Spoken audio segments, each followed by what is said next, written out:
tulitoa maamuzi kwamba sherehe hizi kitaifa zitafanyika kila baada ya miaka mitano, na kwa bahati nzuri zimeangukia mwaka huu wa 2025.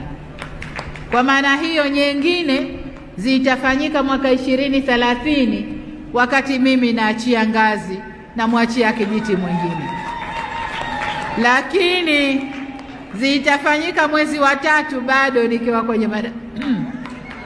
nikiwa kwenye madaraka, Mungu akipenda. Kwa hiyo nitawaaga katika sherehe hizo.